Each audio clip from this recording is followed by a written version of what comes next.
कैसे हो? बढ़िया। मैं Sandeep Jha. Welcome to the Gurukul commerce classes. तो जैसो कि बच्चों, हमने 11th क्लास में हमने लेज़र तक का क्लास देखा था और हम लोग लेज़र से आगे बढ़ते हुए हम लोग आते हैं ट्रायल बैलेंस पे। तो देखिए, सबसे पहले हम जानते हैं कि ट्रायल बैलेंस आखिर होता क्या है। तो ट्रायल बैलेंस क्या है? देखिए, एक स्टेटमेंट है। ये एक स्टेटमेंट है जो कि लेज़र की सहायता से बनाया जाता है और ये स्टेटमेंट हर हमेशा हमारा साल के एंड में बनाया जाता है। ये एक स्टेटमेंट है जहाँ पे हमें ये पता चलता है कि हमारे पास कितनी की एसेट्स है, कितनी की लायबिलिटीज़ है, कैपिटल कितना है, टोटल हमारे पास जो खर्चा कितना है, टोटल हमारे पास इनकम कितना है, या किसी भी इंडिविजुअल पर्सन से हमें कितना लेना है या कितना देना है एक पर्टिकुलर डेट पे, है ना। और ये ज़्यादातर जो है साल के एंड में ही बनाया जाता है। तो ये जो हम बनाते हैं वो हम लेज़र की सहायता से बनाते हैं। वैसे मैंने यहाँ पे 3 लेज़र अकाउंट मैंने खोल दिया है, एक cash account, capital account and Sohan account. इसके अलावा हमारे पास जो है जगह की कमी है, जिसके वजह से मैं यहाँ पे अकाउंट नहीं शो कर पाया हूँ। तो हम यहाँ पे क्या करेंगे, मैं यहाँ पे कॉपी में कर रखा, उसकी सहायता से हम लोग आगे ये ट्रायल बैलेंस बनाने की कोशिश करते हैं कि आखिर ट्रायल बैलेंस कैसे बनता है। तो देखिए, ट्रायल बैलेंस, और हम यहाँ पे जो ट्रायल बैलेंस बनाने का जो मेथड है वो 2 मेथड से ट्रायल बैलेंस बनाया जाता है। तो पहला जो मेथड है आपका बैलेंसिंग मेथड। तो बैलेंसिंग मेथड, तो सबसे पहले हम लोग बैलेंसिंग मेथड से सीखते हैं कि आखिर बैलेंसिंग मेथड से हमारा ट्रायल बैलेंस कैसे बनता है। तो ट्रायल बैलेंस एज ऑन जो हमारा डेट, यानी कि हर हमेशा हमारा जो यानी कि ईयर एंड में बनता है। ठीक है, तो यहाँ पे हम ईयर एंड का डेट लिखेंगे। उसके बाद जो हमारा यहाँ पे 3 कॉलम बनता है, सबसे पहला हमारा हेड्स ऑफ अकाउंट्स, उसके बाद डेबिट का अमाउंट एंड क्रेडिट का अमाउंट। ठीक है, तो हेड्स ऑफ अकाउंट्स में देखिए सबसे पहले हम क्या करते हैं, तो सबसे पहले हम लोग कैश अकाउंट लिखते हैं। ठीक है, तो हेड्स ऑफ अकाउंट में सबसे पहला जो हमारा है वो है कैश अकाउंट। अब देखिए, सबसे पहले हमें क्या देखना पड़ता है, तो कैश अकाउंट का हमें देखना पड़ता है बैलेंस बीडी।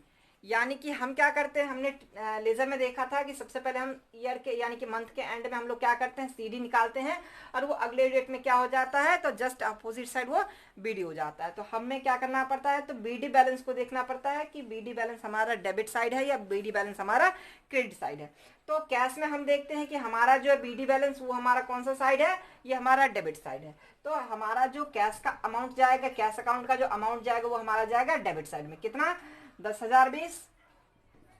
तो 10,020। इसके बाद हम कैपिटल अकाउंट देखते हैं।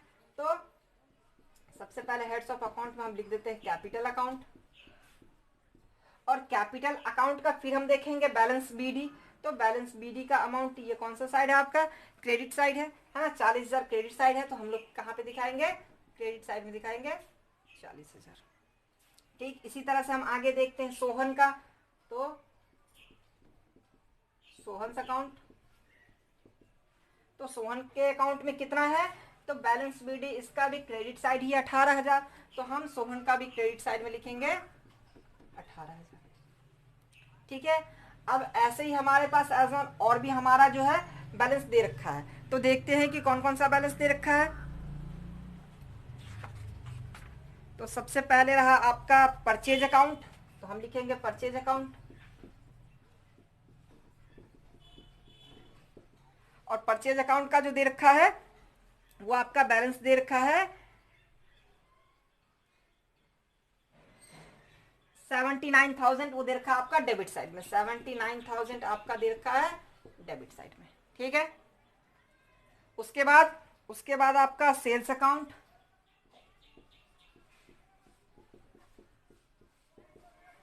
सेल्स अकाउंट किधर बैलेंस दे रखा है आपका, सेल्स अकाउंट आपका दे रखा है 50,000 का क्रेडिट बैलेंस। ठीक,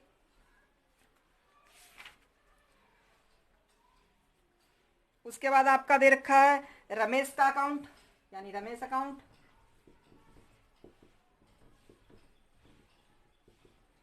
तो कितना रमेश अकाउंट दे रखा है आपका,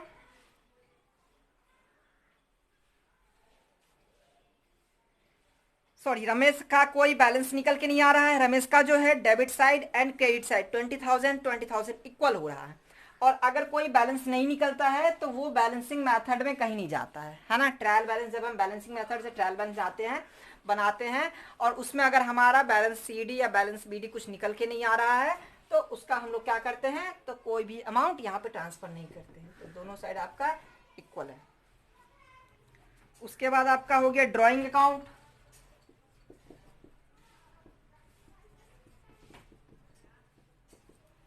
ड्राइंग अकाउंट, तो ड्राइंग में आपका कितना दे रखा है, तो ड्राइंग में आपका 500 दे रखा है, अब वो भी आपका डेबिट बैलेंस। ठीक है। ड्राइंग के अलावा अब आपका दे रखा है दिनेश का,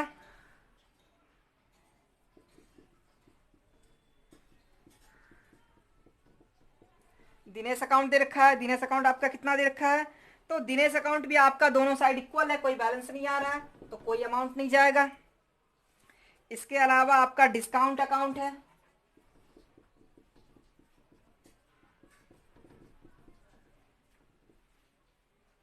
डिस्काउंट अकाउंट है आपका, तो डिस्काउंट में आपका कितना जा रहा है, आपका डिस्काउंट क्रेडिट बैलेंस है 20 रुपीज।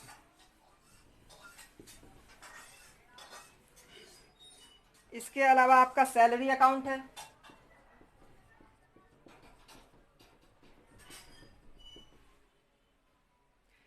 सैलरी में आपका 500 डेबिट बैलेंस आ रहा है।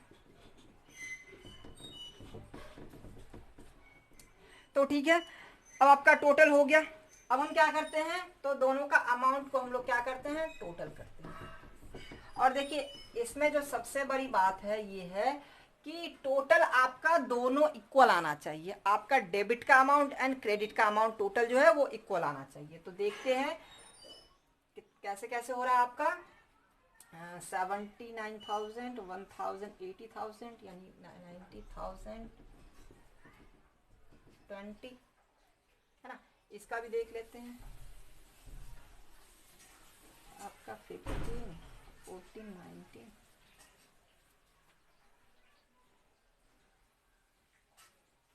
एक मिनट कहीं कोई मिस तो नहीं हुआ, 40, 10,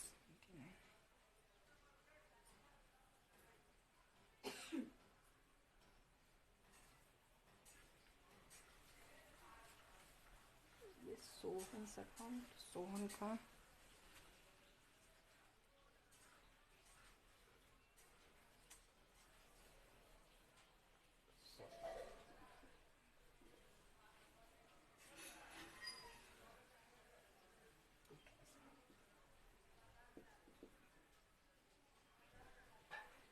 सॉरी सोहन का जो था यानी कि डेबिट साइड में 2 कैश था एंड क्रेडिट साइड में परचेज था, इसका कोई बैलेंस नहीं आ रहा था।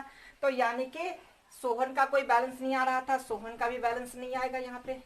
सोहन दोनों साइड इक्वल हो जाएगा, यानी कि कोई अमाउंट बैलेंस इसका नहीं बच रहा है ना। अब टोटल करते हैं, अब 90 और 20, यानी कि दोनों अमाउंट जो है वो इक्वल आना चाहिए। इक्वल आ रहा है तो इसका मतलब आपका सब जर्नल सही है, लेजर सही है एंड ट्रायल बैलेंस सही है। क्योंकि अगर हम देखते हैं यहाँ पे, अगर हम देखा जाए तो ट्रायल बैलेंस किसकी हेल्प से बनता है, वो हर हमेशा जो है हमारा लेजर की हेल्प से बनता है। और लेजर किससे बनता है, लेजर हर हमेशा आपका जर्नल की हेल्प से बनता है। तो इसलिए आपको ट्रायल बैलेंस को ये भी कहा जाता है कि ये अर्थमेटिकल अगर कोई एरर है, कोई न्यूमेरिकल एरर है तो उस एरर को भी फाइंड करता है। और अगर इसमें न्यूमेरिकल कोई एरर होता तो यहाँ पे दोनों का जो टोटल था वो अमाउंट इक्वल नहीं आता है। जैसे कि हमने यहाँ पे देखा था कि हमने यहाँ पे सोहन के अकाउंट में हमने यहाँ पे गलत लिख दिया था, है ना। सोहन का कोई बैलेंस नहीं था, लेकिन हमने सोहन का यहाँ पे क्रेडिट साइड में 18,000 लिख दिया था, जिसकी वजह से यहाँ पे प्रॉब्लम आ रहा था, दोनों साइड इक्वल नहीं हो रहा था। जब हमने यहाँ पे फिर से फाइंड किया, यहाँ पे फिर से हमने चेक किया, तो यहाँ पे मुझे पता चला कि मैंने यहाँ पे गलत लिखा हुआ है। तो जब मैं यहाँ पे सही करता हूँ तो उसके बाद जो है अमाउंट इक्वल आ जाता है। तो इस तरीके से जो हमारा ट्रायल बैलेंस है वो हमारा क्या करता है, न्यूमेरिकल जो कोई एरर वगैरह होता है उस एरर को फाइंड किया जाता है ना। तो ये था हमारा ट्रायल बैलेंस, वो भी बैलेंसिंग मेथड से, कि किस तरीके से हम लोग बैलेंसिंग मेथड से क्या करते हैं, ट्रायल बैलेंस बनाते हैं। तो हम लोग नेक्स्ट वीडियो में हम लोग ये जानेंगे कि इसका जो सेकंड मेथड है, तो हम लोग सेकंड मेथड का यूज करके हम लोग ट्रायल बैलेंस कैसे बनाते हैं। और कभी कभी आपका जो है लेजर नहीं दिया जाता है, अगर आपको डायरेक्ट कहा जाता है कि ट्रायल बैलेंस आपको बनाना है, तो उस केस में हम लोग ट्रायल बैलेंस कैसे बनाते हैं हम लोग नेक्स्ट वीडियो में ये जानेंगे। ठीक है। तो अगर बच्चों आपको हमारी वीडियो अच्छी लगी हो तो लाइक कीजिएगा एंड सब्सक्राइब कीजिएगा। Thank you.